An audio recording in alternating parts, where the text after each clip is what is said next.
আল্লাহ পাক কিন্তু পবিত্র কোরআন মাজিদের মধ্যে অনেক জায়গাতেই বলেছেন যে আকিমুসসালাত ওয়া আতুজ যাকাত। এখন নামাজের যে বিষয়টা, যে যাকাত তো রাষ্ট্রীয়ভাবে আদায় করার একটা বিষয়, এটার সাথে জড়িত, কিন্তু নামাজটা যে আমরা আদায় করতেছি এটা কি সামাজিক বিষয় না ব্যক্তিগত বিষয় নাকি রাষ্ট্রীয় বিষয়, এটার সাথে সম্পৃক্ত? এক নাম্বার প্রশ্ন। দুই নাম্বার প্রশ্ন হচ্ছে যে নামাজটা যে আমরা পড়ব, বেতনভুক্ত ইমাম তার পেছনে পড়তে পারবো নাকি আমি নিজে নিজে আদায় করব? আমার নামাজ আদায়ের সিস্টেমটা একটু বলে দিলে সবচেয়ে ভালো হয়। আমি কিন্তু আকীদার আলোচনায় বলেছিলাম সামগ্রিক বিষয়টা জানার নাম আকীদা, ওভারঅল আইডিয়া, কম্প্রিহেন্সিভ কনসেপ্ট। আপনি যদি একটা গাড়ির উদাহরণ আমি দিয়েছি, গাড়ির চাকাকে আপনি গাড়ি বলবেন না, এবং গাড়ি আলাদা করে চাকা খুলে নিয়ে এটাকে আপনি লক্ষ্য হাসিল করতে পারবেন না। চাকাটা অনিবার্য রূপে একটা গুরুত্বপূর্ণ অংশ, সমগ্র গাড়ির একটা পার্ট। এর একটা আলাদা উদ্দেশ্য আছে, সেটা হলো বস্তুটাকে বহন করে নিয়ে যায়। ঠিক তেমনি ইসলামের মধ্যে আল্লাহ রাব্বুল আলামিন যে আমলের ব্যবস্থা রেখেছেন, খুব খেয়াল করেন। সালাহ একটা আমল, যাকাত আরেকটা আমল, হজ আরেকটা আমল, সওম আরেকটা আমল। এভাবে আমল বলতে বলতে অনেকগুলো আমল আছে। এটা হলো বুনিয়াদি, বেসিক। আমলের একটা উদ্দেশ্য আছে, এক একটার এক একটা উদ্দেশ্য। হজের যে উদ্দেশ্য, সওমের কিন্তু আরেকটা উদ্দেশ্য। হজের উদ্দেশ্য আর সওমের উদ্দেশ্য কিন্তু এক নয়। আবার সলাতের যে উদ্দেশ্য, আবার যাকাতের উদ্দেশ্য কিন্তু আরেকটা। তো সমগ্র রূপে সমগ্র ব্যাপারটা একটা উদ্দেশ্য আছে, সেটা হলো দ্বীনুল হক। দ্বীনের উদ্দেশ্যটা কি? দ্বীনের উদ্দেশ্যটা হচ্ছে এটাকে প্রতিষ্ঠা করে মানব জীবনে শান্তি প্রতিষ্ঠা করা। আচ্ছা, শান্তি প্রতিষ্ঠা করার জন্য সর্বপ্রথম সালাহ নয়, সর্বপ্রথম হচ্ছে ঈমান, তাওহীদ, লা ইলাহা ইল্লাল্লাহ। আল্লাহর বিধান ছাড়া কারো হুকুম বিধান মানি না, এই কথার উপরে আগে ঐক্যবদ্ধ হওয়া।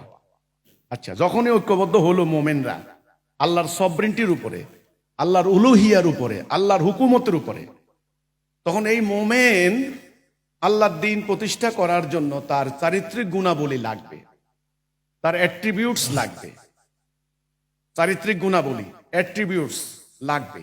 এটা মোমেনের চরিত্রে গেঁথে দিতে হবে, কায়েম করে দিতে হবে। এটার নাম হলো আকিম, কায়েম করা, কায়েম করা, প্রতিষ্ঠিত করা। মোমেনের আল্লাহকে বিজয় করার জন্য কি কি গুণাবলী লাগবে? ধরেন, এক নাম্বার ঐক্য লাগবে। ঐক্যবদ্ধ শিক্ষা দিতে হবে মোমেনকে, ডিসিপ্লিন শিক্ষা দিতে হবে, নেতার আনুগত্য করার শিক্ষা দিতে হবে, পরিষ্কার পরিচ্ছন্নতা শিক্ষা দিতে হবে, সময় অনুবর্তিতা শিক্ষা দিতে হবে, আল্লাহর হুকুম মানার ক্ষেত্রে অনমনীয় মনোভাব তার ভিতরে চরিত্রে গেঁথে দিতে হবে। এই যে নানান ধরনের অ্যাট্রিবিউটস শিক্ষা দেবে, সেটার জন্য সালাহ। তাহলে সালাহটা হচ্ছে কি? সালাহ হচ্ছে আল্লাহর দ্বীন প্রতিষ্ঠা করার জন্য মোমেনের চারিত্রিক প্রশিক্ষণ, চরিত্র অর্জনের ট্রেনিং বা প্রশিক্ষণ। কথা ক্লিয়ার? জি। সালার উদ্দেশ্য কি? চরিত্র অর্জনের প্রশিক্ষণ। কি চরিত্র? মোমেনের চরিত্র। এই চরিত্র দিয়ে মোমেন কি করবে? আল্লাহর দ্বীন, আল্লাহর তাওহীদ প্রতিষ্ঠা করবে। আপনি প্রথম প্রশ্ন করেছেন সালাহ এবং যাকাত। দেখেন, আকিমুস সালাহ ওয়া আতাউজ যাকাত। আপনি প্রশ্ন করেছেন এটা কি ব্যক্তিগত নাকি সামষ্টিক না জাতিগত? আসলে সমগ্র ইসলামটার উদ্দেশ্যটা কি? আমি আবার বলছি, উদ্দেশ্য সমগ্র ইসলামটা কি ব্যক্তিগত নাকি জাতীয় রাষ্ট্রীয়? জাতীয় রাষ্ট্রীয় না? তো জাতীয় রাষ্ট্রীয় যদি হয়ে থাকে, এখানে ব্যক্তিগত বলতে কোনো কিছু থাকে না। সমগ্র কিছুর উদ্দেশ্যটাই হলো জাতীয় রাষ্ট্রীয়, অর্থাৎ মানব জীবনে শান্তি। রাষ্ট্র ব্যবস্থায়, জাতীয় ব্যবস্থায় যদি শান্তি না আসে, আপনি ব্যক্তিগতভাবে যত ভালো মানুষ হন শান্তি কায়েম করতে পারবেন না।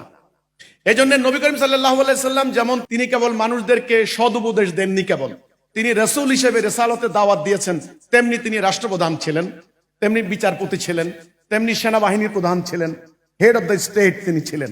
ওকে, তাহলে সালাতের যে সামগ্রিক উদ্দেশ্য ব্যক্তিগত নয়, একটা বাহিনীর, একটা উম্মার, একটা জাতির চরিত্র অর্জনের প্রশিক্ষণ। তাহলে এটা সামষ্টিক হয়ে গেল। সেই জাতির উদ্দেশ্যটা কি হবে?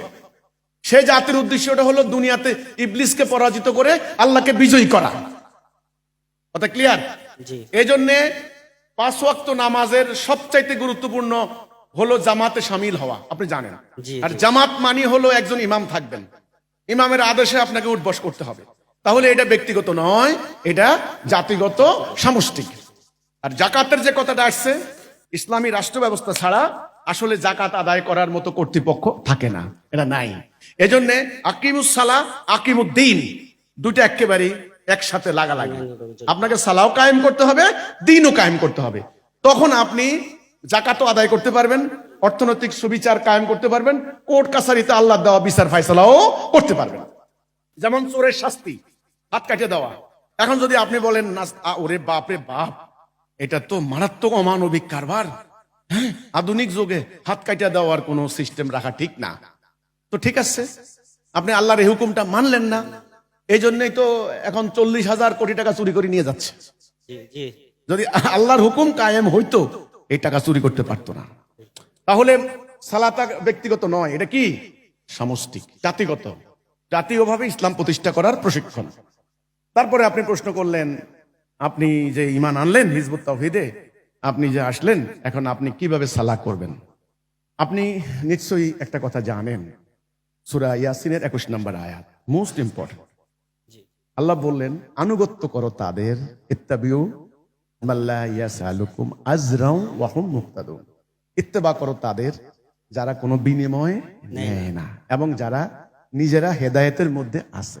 আমরা নামাজ পড়ার সময় কি বলি? ইক্তেদায়তুল বিহাযাল ইমাম, ইত্তেবা। তাহলে আপনি ইত্তেবা করবেন কার? সেই লোকটারই ইত্তেবা করবেন যে লোকটা নিজে তাওহীদে আছে এবং নিজে কোনো বিনিময় নেয় না। আপনি তাওহীদবাদী একজন মানুষ, আপনি ঐক্যবদ্ধ একজন মানুষ, আর আপনি এমন একজন পিছনে ইত্তেবা করছেন যে লোকের তাওহীদে নাই, যে লোক টাকার বিনিময়ে তার ঈমান বিক্রি করে দিয়েছে, তার আপনারও নামাজ হবে না, তারও হবে না। তাহলে মোমেন ইমামতি করবে মোমেনের, এটা হলো প্রথম কথা। দ্বিতীয় কথা হলো, আপনি আমার হাতে বায়াত নিছেন কি না? নেন নাই? নিশ্চিত নিছেন। তাহলে আমি আপনার ইমাম, আমার নিযুক্ত আমির আনুগত্য করা আপনার জন্য ফরজ। জি সেই আমির রিকশাওয়ালা কি না এটা দেখতে পারবেন না। জি আপনি মাওলানা, ওকে, আপনার জ্ঞানের আপনি আল্লাহর কাছ থেকে পাবেন, কিন্তু দিন প্রতিষ্ঠার আনুগত্যের ক্ষেত্রে আল্লাহ রাসূলের নির্দেশ, আপনি কান কাটাকৃত দাসের আনুগত্য করতে হবে। জি সেটা বিজয় হজর যদি এই আনুগত্য আপনি করতে পারেন, তাহলে আল্লাহ আপনার প্রতি খুশি হবেন, আপনি হবেন রাদিয়াল্লাহু আনহুম ওয়া রাদু আনহু। ওই মৌলানাগিরি আপনাকে জান্নাতে নিবে না, প্লিজ আপনি কিন্তু মনে কষ্ট নিয়েন না। না, না। মৌলানাগিরি আপনাকে জান্নাত নিবে না, আপনাকে জান্নাত নিবে আনুগত্য, আপনাকে জান্নাত নিবে তাওহীদ, আপনাকে জান্নাত নিবে জিহাদ। কাজে আমি কিন্তু জ্ঞান হাসিল করছেন, এই জ্ঞান দিয়ে যদি আল্লাহ বিজয়ী না হয়, এই জ্ঞানের কোনো চাইর আনার মূল্য নাই। জি তা কাজেই আপনার আনুগত্যের ব্যাপারে আপনি চিন্তা করার কোনো কারণ নাই। আপনি চিন্তা করবেন মাননীয় ইমাম কাকে আমির দিছেন। এখন আপনি একজন আলেমে দ্বীন, আপনি অনেক কিতাব পড়ছেন, আপনার অনেক এলেম আছে, কিন্তু আপনার আমির রিকশা চালায়।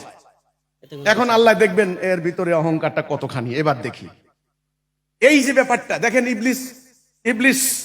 ইবলিসে কিন্তু আমল কম করে নাই। মকরম ফেরেশতা ছিল তার নাম, আমল কম করে নাই। সে কাফের হলো কেন? আনুগত্য না করার কারণে। সে যুক্তি কি দিল? ও আমার থেকে কমা, মানে মাটি, আমি হচ্ছে আগুন। এই অহংকার যাদের ভিতরে থাকবে তারা আনুগত্য করতে পারবে না। জি এটা মারাত্মক। তো কাজে আপনি সালাহ কায়েম করবেন মোমেনের সাথে, আর আপনার আন্ডারে যদি কিছু মোমেন থাকে তাদের ইমামতি করবেন। যদি আপনাকে ইমাম আমির হিসাবে নিযুক্ত করেন,